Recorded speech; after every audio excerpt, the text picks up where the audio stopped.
एक समय की बात है, हरे भरे खेतों के बीच एक गांव में राजू नाम का एक आदमी रहता था। उन्हें पूरे गांव में 1 किलो चिकन बिरयानी वाला के नाम से जाना जाता था। राजू को बिरयानी की रेसिपी अपने पूर्वजों से विरासत में मिली थी, जो अपनी पाक विशेषज्ञता के लिए प्रसिद्ध थे। हालांकि राजू का असली चरित्र सम्मानजनक नहीं था। राजू का हृदय लालच और धूर्त स्वभाव से ग्रस्त था। उन्होंने अपने बिरयानी स्टॉल को लोगों के स्वाद में खुशी लाने के साधन के रूप में नहीं, बल्कि धन इकट्ठा करने के साधन के रूप में देखा। कोनों में कटौती करने और सामग्री बचाने के दृढ़ संकल्प के साथ उन्होंने अपनी बिरयानी की गुणवत्ता से समझौता करना शुरू कर दिया। उसे पता नहीं था कि यह रास्ता अंततः उसके पतन का कारण बनेगा। जैसे जैसे राजू का लालच बढ़ता गया, वैसे वैसे उसके ग्राहकों में असंतोष भी बढ़ता गया। वे अब बेस्वाद बिरयानी और लगातार बढ़ती कीमतें बर्दाश्त नहीं कर सकते। कुछ बहादुर लोगों ने राजू को उसकी अज्ञानता के बारे में चेतावनी देने की कोशिश की और उससे मुनाफे पर गुणवत्ता को प्राथमिकता देने का आग्रह किया। हालांकि उन्होंने उनकी चिंताओं को अनसुना कर दिया। उनके अहंकार ने उन्हें इस वास्तविकता को देखने से अंधा कर दिया कि उनका व्यवसाय धीरे धीरे घट रहा था। हालांकि गांव वाले राजू की बिरयानी से नाखुश थे, लेकिन उनके पास कोई अन्य विकल्प नहीं था, क्योंकि गांव में कोई वैकल्पिक विक्रेता नहीं थे। बदलाव की उम्मीद में उन्होंने अनिच्छा से उससे खरीदारी जारी रखी। उन्हें नहीं पता था कि राजू का पतन क्षितिज पर मंडरा रहा है। आखिरकार वह दिन आ ही गया। बेस्वाद भोजन और महंगी बिरयानी से तंग आकर उन्होंने सामूहिक रूप से राजू के स्टॉल का बहिष्कार करने का फैसला किया। यह खबर जंगल की आग की तरह फैल गई और राजू का कारोबार खत्म होने लगा। उनका स्टॉल, जो कभी ग्राहकों से भरा रहता था, अब वीरान और उदास पड़ा है। यह इस महत्वपूर्ण मोड़ पर था कि राजू को अपने कार्यों के परिणामों का सामना करने के लिए मजबूर होना पड़ा। उसे अपनी गलतियों की गंभीरता और उसके व्यवसाय और प्रतिष्ठा को हुए नुकसान का एहसास हुआ। एक नई समझ के साथ राजू आत्मसुधार की यात्रा पर निकल पड़े। उन्होंने अपनी सिग्नेचर स्टाइल को बेहतर बनाने के लिए खुद को समर्पित कर दिया। उन्होंने विभिन्न सामग्रियों और तकनीकों के साथ प्रयोग करने में घंटों बिताए। उनका लक्ष्य एक ऐसी उत्कृष्ट कृति बनाना था जो उनके ग्राहकों का विश्वास और स्वाद वापस जीत सके। अपनी स्वादिष्ट बिरयानी के साथ उन्होंने अपना स्टॉल फिर से खोला, इस बार अविश्वसनीय रूप से कम कीमतों पर अपनी पाक कृति की पेशकश की। उनके पुनर्जीवित व्यवसाय की खबर जंगल की आग की तरह फैल गई और ग्रामीण बेहतर बिरयानी का स्वाद लेने के लिए उत्सुक हो गए। दिन दिन राजू का स्टॉल फलता फूलता रहा, क्योंकि ग्राहक उसकी खास बिरयानी की स्वादिष्ट सुगंध और मुंह में पानी ला देने वाले स्वाद से आकर्षित होकर उसके पास वापस आने लगे। प्रत्येक दिन के अंत में राजू अपनी कमाई का एक हिस्सा अलग रख देता था, जो विशेष रूप से गांव के गरीबों और जरूरतमंदों के लिए आरक्षित होता था। उनकी परोपकारिता के बारे में बात फैल गई और ग्रामीण उनके निस्वार्थ कार्य से बहुत प्रभावित हुए। वे अब केवल ग्राहक नहीं थे, वे उसके वफादार संरक्षक बन गए। राजू एक स्वार्थी और लालची व्यक्ति से एक विनम्र और दयालु व्यक्ति में बदल गया। उन्होंने सीखा कि सफलता का मतलब सिर्फ वित्तीय समृद्धि नहीं है, बल्कि दूसरों के जीवन पर सकारात्मक प्रभाव डालना भी है। और इसलिए छोटे से गांव में 1 किलो चिकन बिरयानी वाला राजू लचीलापन, मुक्ति और आत्मसुधार की शक्ति का अवतार बन गया। उनका नाम न केवल उनकी स्वादिष्ट बिरयानी के लिए, बल्कि उनके दिल से बहने वाली दयालुता और उदारता के लिए भी जीवित रहा, जिसने न केवल ग्रामीणों की स्वाद के लिए बल्कि उनकी आत्माओं को भी पोषित किया। राजू की कहानी एक शाश्वत अनुस्मारक के रूप में कार्य करती है कि लालच और धोखे से अस्थायी लाभ हो सकता है, लेकिन अंत में वे बर्बादी की ओर ले जाते हैं। हीरापुर नामक एक सुंदर गांव था। उसी गांव में संतोष नामक एक आदमी विशेष तरह का चिकन मंडी बिरयानी बनाकर उसी गांव में बेचता था। एक दिन वो चिकन मंडी बिरयानी बनाकर बेचने लगता है। चिकन मंडी बिरयानी, विशेष चिकन मंडी बिरयानी, आइए बाबू आइए। ऐसा चिकन मंडी बिरयानी आपको और कहीं नहीं मिलेगा, इसीलिए जल्दी से आइए और खाइए। एक चिकन मंडी बिरयानी का सिर्फ 250 रुपए। जल्दी आइए बाबू, जल्दी आइए। उसके ऐसे चिल्ला चिल्ला कर बेचने के कारण आते जाते लोग उसी के मंडी के दुकान जाकर वहाँ बिरयानी को खरीद कर खाते थे। अरे संतोष, तुम्हारे तरह ये विशेष बिरयानी और कोई नहीं बना सकता। कितना ताजा और कितना स्वादिष्ट है ये बिरयानी। सच में तुमने कमाल कर दिया। ये तो मुझे पता है कि मेरे तरह इस विशेष चिकन मंडी बिरयानी को यहाँ और कोई नहीं बना सकता। ये कह के वो उसके दुकान आए हुए मेहमान को बिरयानी देते हुए रहता है। ऐसे ही इसके स्वादिष्ट बिरयानी बनाने के कारण उसके ही नहीं बल्कि आसपास के सारे गांव वाले भी संतोष के मंडी दुकान आके ही बिरयानी खाते थे। इसी कारण उसका दुकान बहुत कम समय में बहुत ही प्रमुख जगह बन जाता है और ऐसे ही उसे बहुत पैसे भी मिलते थे।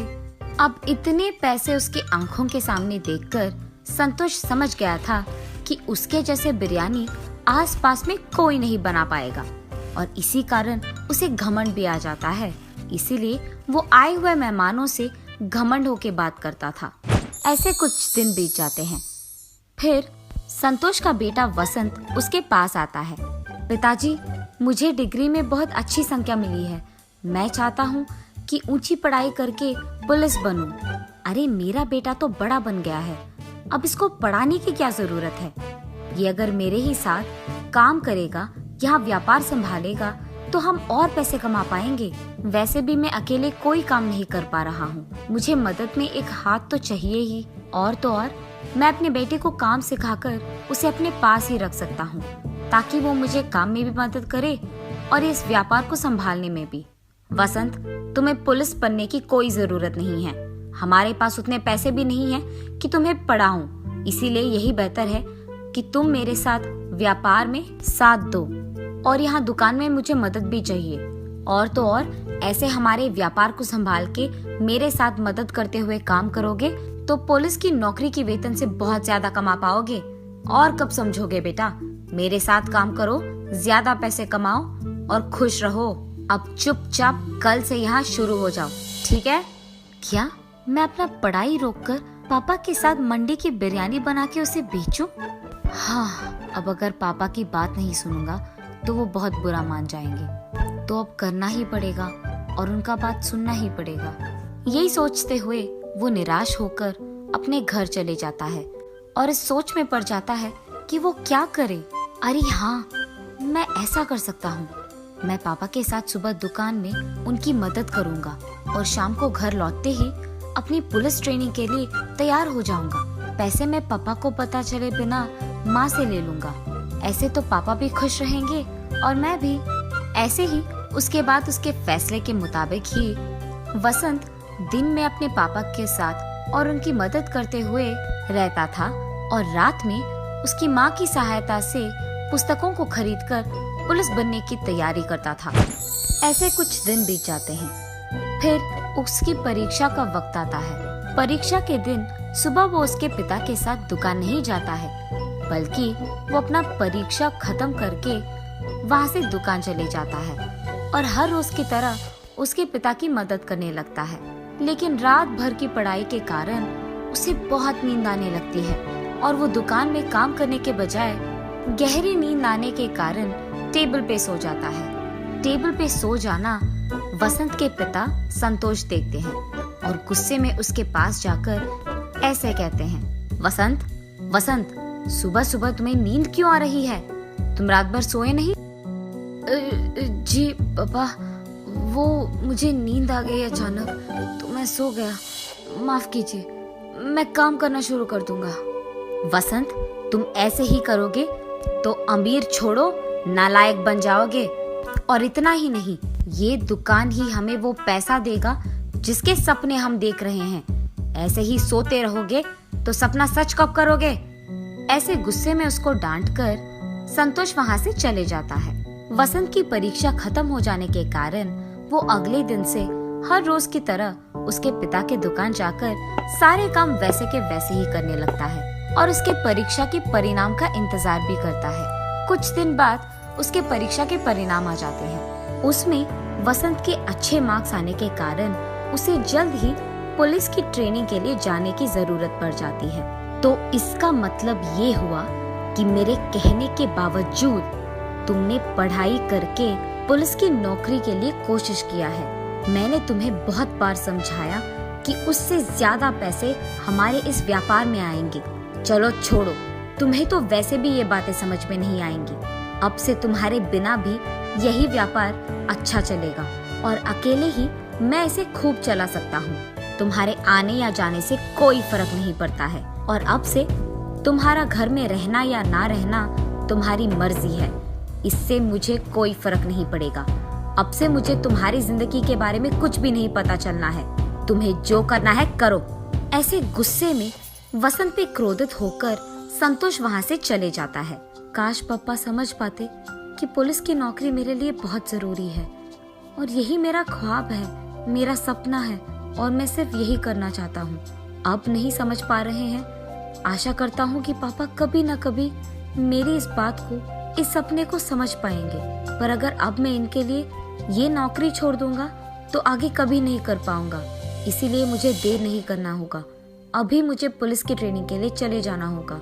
उसके फैसले के मुताबिक ही कुछ ही महीनों में वो पुलिस की ट्रेनिंग के लिए चले जाता है। ट्रेनिंग खत्म करते ही उसके अपने गांव के पड़ोस गांव में उसको इंस्पेक्टर का नौकरी मिलता है। जब वो अपने पिता के पास ये खुशखबरी देने जाता है तो वो उनसे बात तक नहीं करते हैं और उनका मुंह मोड़ के वहाँ से चले जाते हैं। वसंत उसकी नौकरी बहुत इज्जत और जिम्मेदारी से निभाता है और इसी कारण उस सारे गांव में और पड़ोसी गांव में भी उसकी बहुत तारीफ करते थे।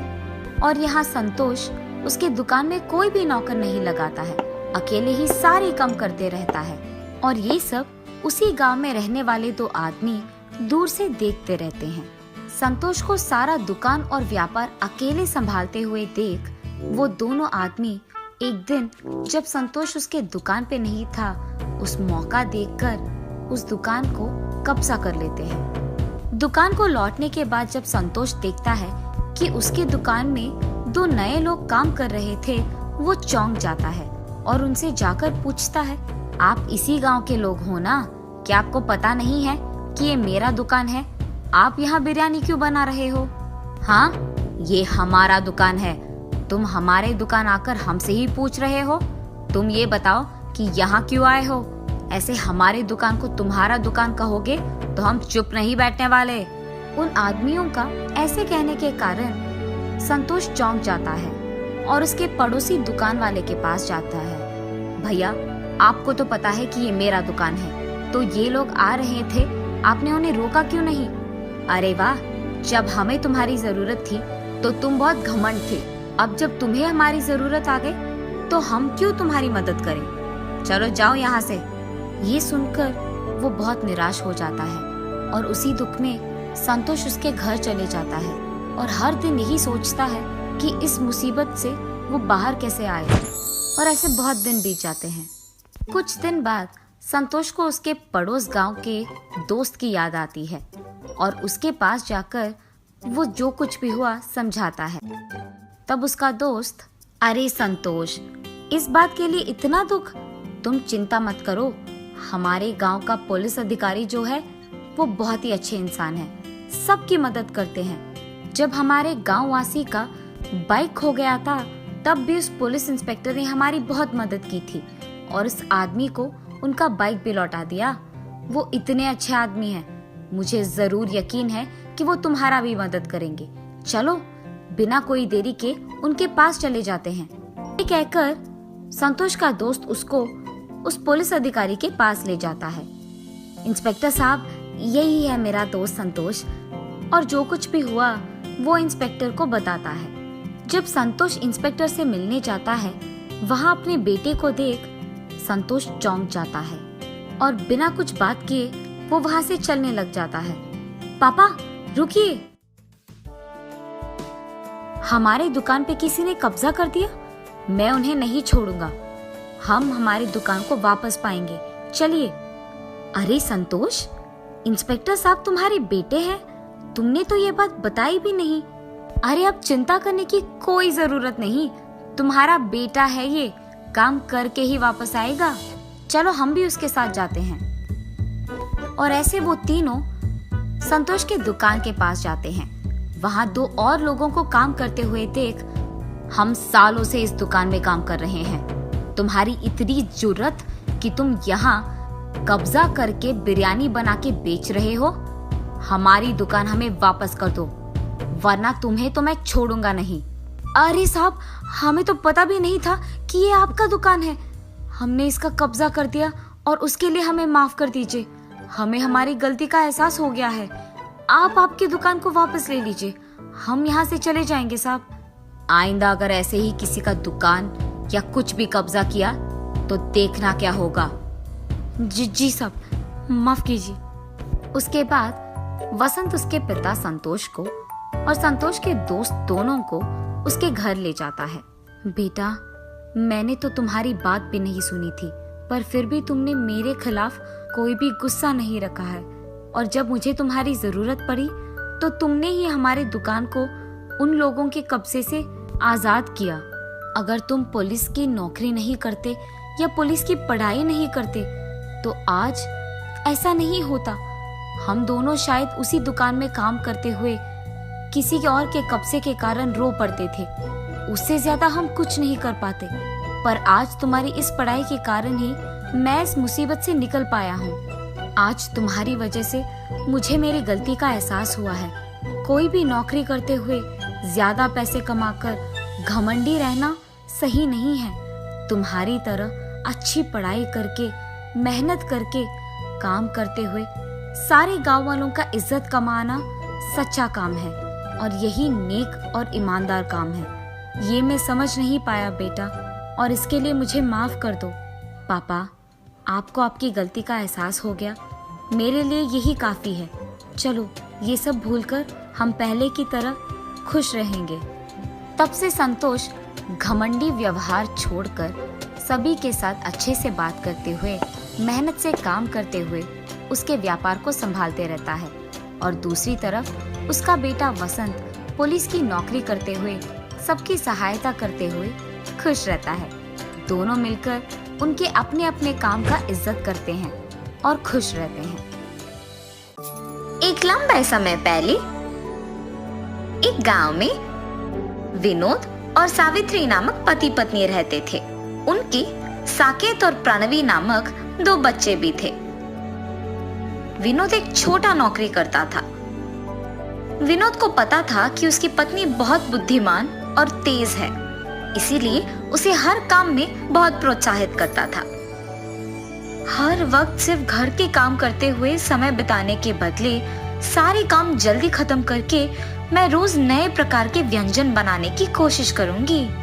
हाँ, तभी मैं एक ना एक दिन खुद का एक नाम कमा पाऊंगी। ऐसे हर रोज अखबार में, टीवी में अलग प्रकार के व्यंजनों को देख घर पे बनाने की कोशिश करती थी। एक दिन अखबार में मटका मटन बिरयानी का विधि पढ़ के उसके घर में सारे काम खत्म करके एक मटके को लेके उसे साफ करके मटन बिरयानी के लिए जरूरी सामग्री तैयार रख के मटन बिरयानी बनाती है। घर में मौजूद परिवार वालों को मटके में बिरयानी परोस के उसे स्वाद करने कहती है, ताकि वो ये जान सके कि उसका स्वाद कैसे है।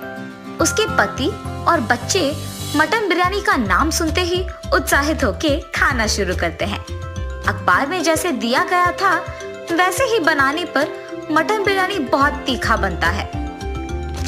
माँ, मटन बिरयानी बहुत तीखा है, इसे खाना मुझसे नहीं होगा। ऐसे कह के चला जाता है और उसके पीछे ही प्रणवी और उसके पति विनोद भी चले जाते हैं। अपने परिवार वालों का उसके हाथ का बिरयानी ना खा पाना उसे बहुत निराश करती है। उसे दुखी देख उसके पति उसके पास आके कहते हैं, अरे सावित्री, क्यों दुखी हो? पहली ही बार में अगर इतना अच्छा आया तो अगली बार सोचो और कितना अच्छा आएगा। तुम निराश मत हो, एक और बार कोशिश करो। ऐसे उसके पति का कहना मानती है। मेरे दुखी होने की कोई जरूरत नहीं है, मुझे मटन बिरयानी वैसे भी अच्छे से बनाना आता है और इसीलिए मटके में भी अच्छा ही बनाऊंगी। कुछ दिन बाद सावित्री वापस मटके में मटन बिरयानी बनाती है। आज का मटन बिरयानी मैंने अखबार में दिए हुए विधि के प्रकार नहीं, बल्कि सभी सामग्री को सही मात्रा में डालकर बनाया है। ऐसे सोच के सभी को बुला के मटका मटन बिरयानी परोसती है। माँ, इस बार मटन बिरयानी बहुत ही स्वादिष्ट है। हाँ माँ, बहुत ही स्वादिष्ट। सही में बहुत ही स्वादिष्ट है सावित्री, तुम्हारे हाथों में तो जादू है। तुम्हें तो एक होटल लगाना चाहिए। उसके पति के बातें सुनकर उन्हीं के बारे में सोचती रहती है। मेरे पति के बातों के अनुसार ही अगर मैं एक होटल शुरू करूं तो घर के सारे काम करने के बाद वैसे भी मैं दिन भर खाली ही रहती हूँ। ये फैसला करके अपने पति के पास जाती है। सुनिए, आपकी बातों के बारे में मैंने बहुत सोचा है। मैंने फैसला किया है कि मैं एक होटल शुरू करूंगी। आजकल का कोई भी होटल वैसे भी मटके का बिरयानी नहीं बेच रहे हैं, इसीलिए मैं मटका बिरयानी बना के बेचना शुरू करूंगी। सावित्री, तुम सही बात कर रही हो। मुझे भी ऐसा कभी नहीं लगा कि मटके का बिरयानी भी इतना स्वादिष्ट हो सकता है। इतना ही नहीं, तुम्हारे जितना अच्छा तो और कोई नहीं बना सकेगा। ऐसे वो एक होटल शुरू करने के लिए सभी तैयार करती है। एक होटल शुरू करती है। उस होटल को मटका मटन बिरयानी का बोर्ड लगा के बिरयानी बेचना शुरू करती है। जब वो मटका मटन बिरयानी बनाती है तो वो सुगंध उस तरफ से जाते हुए सबको आकर्षित करता है और मुड़ के देखने पर उन्हें वो बोर्ड दिखाई देती है। मटका में बना हुआ बिरयानी, मैंने तो ये कभी नहीं सुना। मटके में तो पानी भरते हैं ना, बिरयानी भी बनाते हैं क्या? पता नहीं यार, लेकिन सुगंध तो इतना अच्छा आ रहा है कि अभी खाने का मन कर रहा है। ऐसे कह के उस होटल को जाते हैं। होटल को आए हुए ग्राहक को वो गर्मा गर्म बिरयानी देती रहती है। मटका मटन बिरयानी मतलब हमने कुछ और ही सोचा, और ये तो बहुत ही स्वादिष्ट है। हाँ, मैंने भी इतना स्वादिष्ट बिरयानी अब तक नहीं खाया। हाँ यार, मटका मटन बिरयानी सच में बहुत स्वादिष्ट है। होटल को आए हुए सारे ग्राहक उसका अभिनंदन करते हैं। ऐसे सावित्री का शुरू किया मटका मटन बिरयानी होटल बहुत आगे बढ़ता है। उस गांव के जमींदार भी मटका मटन बिरयानी के बारे में सुनकर उनके घर में दावत के लिए वहीं से बिरयानी मंगवाते हैं। जमींदार की आज्ञा के प्रकार ही मटका मटन बिरयानी तैयार करके जमींदार के सेवक को देकर भिजवाती है।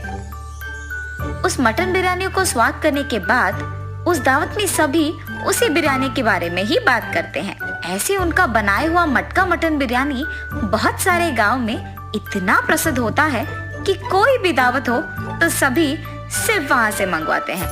ऐसे ही सावित्री उसके विचार के अनुसार खुद एक बहुत अच्छा नाम कमाती है और खुश रहती है। आज अगर मैं इतना बड़ा नाम कमा पाई हूँ तो वो सिर्फ मेरे पति के प्रोत्साहन की वजह से ही कर पाई हूँ। क्या हुआ सावित्री? बहुत समय से देख रहा हूँ, बहुत गहरी सोच में पड़ गई हो। आज अगर मैं इतनी खुश हूँ तो सिर्फ आप ही की वजह से। जब मैं निराश हुई तो आप ही ने मुझे प्रोत्साहित किया, आपने मुझे बहुत सहारा दिया। आज उसी की वजह से मैं इतना नाम कमा पाई हूँ।